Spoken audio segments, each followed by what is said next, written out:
ಬತ್ನಾ ஒரு ವರ್ಷ ಬತ್ತೆ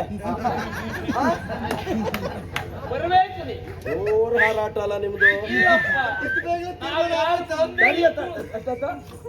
ಮಾತಾಡ್ಬೇಡ ಏನ ಕಡಿಮೆ ಅಂತ ನನ್ನದ್ದು ಅವನದ್ದು ಯಾವತ್ತು ಜಗಳ ಇದ್ದದ್ದೇ ಗಲಾಟೆ ಇದ್ದದ್ದೇ ಮಧ್ಯೆ ಹೋಗಿ ಬಂದು ಬರ್ತಾ ಇರ್ತೇವೆ. ನಿನಗ ಆ ಸಮಸ್ಯೆ ಈ ಪ್ರಕರಣದಲ್ಲಿ ಅವ ಯಾರು? ನೀನೊಂದು ಬಾಯಿ ಮುಚ್ಕೊಂಡಿರು.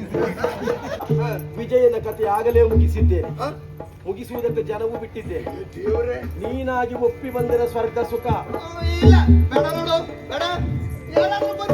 ಬಾ ಅಂತ ಕರೆದಾಗ ಬರ್ದಿದ್ರೆ ಕೈ ಹಾಕಿ ತಿನ್ನುವುದೇ. ಸತ್ರು ಸರಿ, ನಿನ್ನನ್ನು ಮಾತ್ರ ಸೇರೋದಿಲ್ಲ ನಾನು. ಸತ್ತು ನಿನ್ನನ್ನು ಬಿಡುವುದಿಲ್ಲ. ನೀನು ಇಲ್ಲದಿರೆಯೋ ಶೂನ್ಯ ಆಗಿದೆ, ಇಳೆಯೋ ಶೂನ್ಯವಾಗಿದೆ. ಒಲಿದು ನೀನು ಒಲಿದದಲ್ಲ ನಾಗವೋ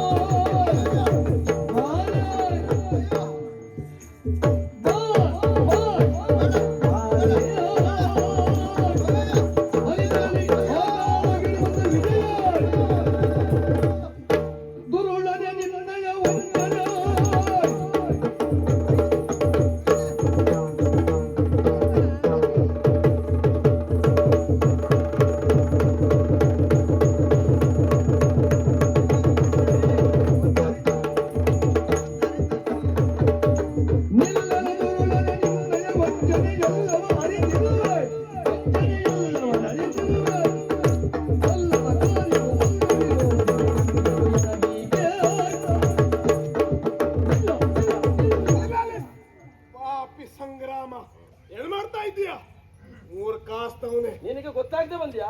ಯಾಕ ಏನ್ ಮಾಡ್ತಾ ಇದ್ದೀಯ ಕೇಳಿದ್ರೆ ಇವತ್ತು ಕೆಲಸ ಮಾಡು. ಏನು ಏನ್ ಮಾಡ್ತಾ ಇದ್ದೇನೆ ಅಂತ ನಿನಗೆ ಗೊತ್ತಾಗ್ಬೇಕಾದ್ರೆ ಈಗ ಹೋಗಿ ಇನ್ನೊಂದ್ಸರಿ ಬಾ. ಹಾಗಲ್ಲ ಹೇಳಿದ್ದು, ಏನು ಮಾಡ್ತಾ ಇದ್ದೀಯ? ಪ್ರಶ್ನೆ ಉಂಟು ನಿನ್ಗೆ? ಅದು ಪರಮ ಪವಿತ್ರವಾದಂತಹ ಬಲಾತ್ಕಾರ. ಅದು ಯಾರ ಮೇಲೆ? ಅಬಲೆ ಆಗಿರುವಂತಹ ಹೆಣ್ಣಿನ ಮೇಲೆ ನೀನು ಬಲಾತ್ಕಾರ ಮಾಡುವುದೇನ? ಮೂರ್ ಕಾಸ್ನವನೇ. ಏನು ಒಂದೂವರೆ ಕಾಸು ಬಂದು ಹೇಳಿದ್ದಲ್ಲ, ನಾವು 3 ಕಾಸು. ಹೌದಪ್ಪ, ಅದು ನೀವು ಬಂದು ಹೇಳ್ಬೇಕಾಯ್ತಲ್ಲ. ಹೌದೌದು.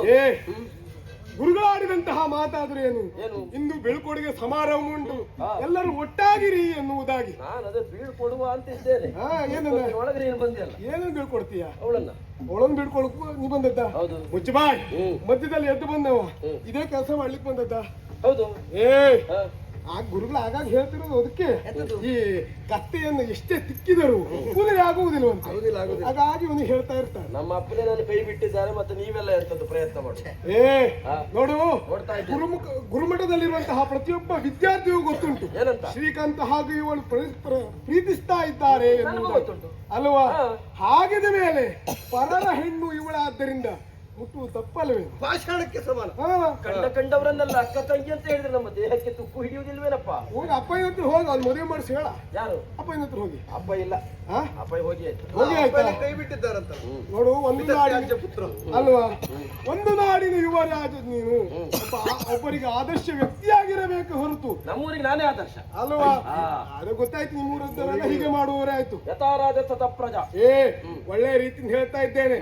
ಇಲ್ಲಿಂದ ಹೋದ್ರೆ ಸರಿ, ಇಲ್ಲ ಅಂತ ನನ್ನ ಕೈಯಲ್ಲಿ ಪೆಟ್ಟು ತಿಂತೀಯ. ಈಗ ನಿನ್ನ ಆಕ್ಷೇಪ ಏನು ಅಂತ ನನಗೆ ಗೊತ್ತಾಯ್ತು. ಏನು?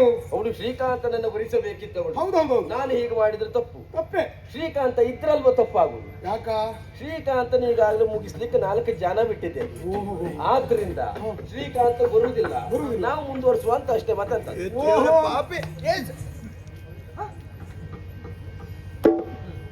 ಕೈಯೆಲ್ಲ ಮುಟ್ಲಿಕ್ಕಿಲ್ಲ, ಮಾತಲ್ಲಿ ಏನಾದ್ರು ಮುಗಿಸ್ಬೇಕು. ಏನಾಯ್ತಾ? ಇದೆಲ್ಲಿಂದ ಆಕಾಶವಾಣಿ ಹಿಂದುಂಟು. ಶ್ರೀಕಾಂತನ ಭೂತವ ಶ್ರೀಕಾಂತನೇ. ಅದೇ ನಿನ್ನ ಹೊಡಿಲಿಕ್ಕೆ ಬಿಟ್ಟು 4 ಜನ ಅವ್ರು ಎಬ್ಬಿಸ್ಲಿಕ್ಕೆ ಮತ್ತೆ 8 ಜನ ಬೇಕಿ. ಆಗ್ಲಿ, ನಾನು ಅವರು ತಕೊಂಡ ಲೆಕ್ಕದಲ್ಲಿ ಅಲ್ಲಿವರೆಗೆ ಬರುವುದಿಲ್ಲ ಅಂತ ಮಾಡ್ಕೊಂಡು ಅಲ್ಲಿವರೆಗೆ ಬಂದು ಬಿದ್ರೆ ಅಡ್ಡಿಲ್ಲ. ಅನ್ನದ ಋಣ ತೀರಿಸಿ ಬಿಟ್ರು. ಅನ್ನದ ಋಣ ಅಲ್ಲ, ಅವ್ರ ಋಣ ಮುಗೀತಲ್ಲ. ಏನ ಹೀನ ಕಾರ್ಯ ಇದೆ ನಿನ್ನದ್ದು? ಯಾವ್ದಿದು ಹೀನ? ಇದಲ್ವಾ? ಇಲ್ಲಪ್ಪ, ಬಹಳ ಒಳ್ಳೇದಾಗಿದ್ರೆ. ಸೃಷ್ಟಿ ಕಾರ್ಯ, ಒಳ್ಳೆ ಸೃಷ್ಟಿ. ಒಳ್ಳೆ ರೀತಿ ಇಲ್ಲಿ ಹೋದ್ರೆ ಸರಿ. ಹೋಗ. ಕತ್ತೆ ಮೆಂದಲ್ಲಿ ಮತ್ತೆ ಮೇವುಂಟೆ, ನೀವೆಲ್ಲ ಇದ್ದಲ್ಲಿ ನನಗೆ ಕೆಲಸ ಉಂಟೆ. ಓಹೋ, ಬೇರೆಲ್ಲಾದ್ರೂ ಹೋಗ್ಬೇ.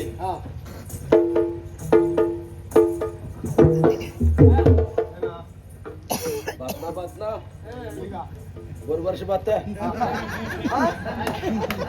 ಬರ್ಬೇಕು ನೀ. ಜೋರ್ ಹಾರಾಟ ಅಲ್ಲ ನಿಮ್ದು. ಇಲ್ಲಪ್ಪ. ನಾವು ಯಾರು ತೊಂದ್ರೆ ಸರಿ ಅತ್ತ, ಅತ್ತ. ನೀನ್ ಮಾತಾಡ್ಬೇಡ ಏನ, ನೀನ್ ಮಾತಾಡ್ಬೇಡ. 2-3 ವರ್ಷದಿಂದ ಜೋರ್ ಹಾರಾಟ ಅಲ್ಲ. ಇಲ್ಲಪ್ಪ, ನಾವ್ ಯಾರು ಬರ್ಲಿ ಹೋಗ್ಲಿ ಹಾ. ನಾವ್ ಎಷ್ಟು ಮಾಡ್ಬೇಕು ಅಷ್ಟು ಮಾಡ್ತಾನೆ ಇರ್ತೇವೆ.